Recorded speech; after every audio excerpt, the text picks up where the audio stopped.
one of the things that really motivated me to reach out to you was Collin talked about how playing golf versus hitting the golf ball.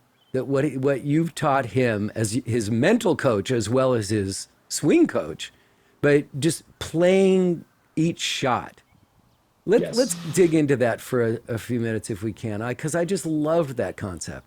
Sure. So if we look at basic motor learning, right, we're supposed to do the same thing over and over and over again to make it unconscious, right? I have a skill, I can swing a golf club.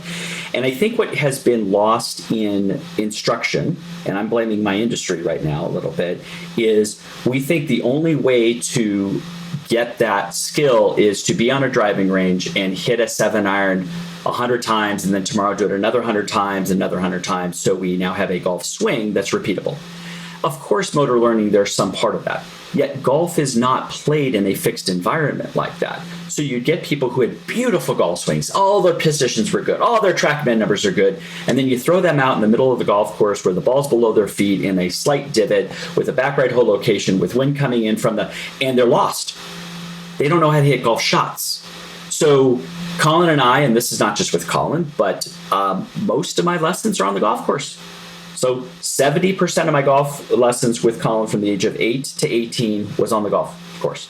Him and his dad hop in a cart with me, throw balls in different spots. We would do different exercises. I wanted him to learn how to play the game. One of my favorite exercises is to drop a ball down, and let's say it's in the right-hand rough with an upslope lie 150 yards away. And I would say, Collin, how do you want to hit the shot?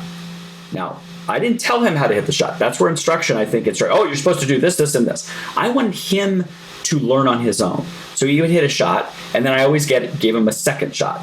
Now that you've hit the shot, what would you do differently? Well, Rick, that upslope lie made it go high left. This time I'm going to aim more to the right. I go, great, good. And then he would have to, I call it a feedback loop, learn, adjust, hit the second shot. Once the second shot was done, I'd say, hey, Collin, this is how I would look at the shot. This is how I would do the shot. I think because of that upslope lie, let's put the ball a little more back in stance. You're going to hit it higher. And I would give, and then you go, oh, okay. But I didn't just tell him that on the first shot. That's what most instruction is. You do this. Because guess what? There's been sometimes Collin has taught me a better way to do something. I go, wow, I never thought about it that way. And this is not just Collin, but others like, oh, I would do this. I go, that actually makes sense. So I wanted him to learn with experiencing it and be able to go, oh, now I see the cause and effect. That lie made it go high left. I need to figure this out. I would always be there on the ball 3 to say, from an instructional standpoint, this is what I would like you to do. So that for me was playing the game with the variables. And I told him, I tell all my students now, I want you to make all your mistakes in practice.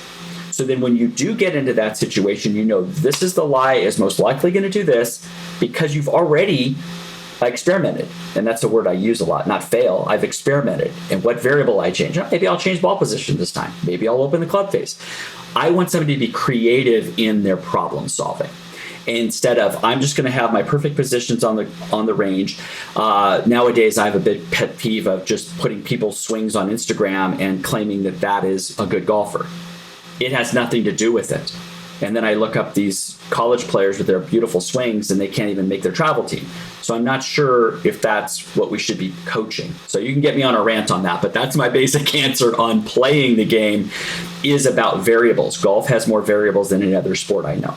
And that's the answers we're always looking for here on Golf Smarter. That was unbelievable. Thank you.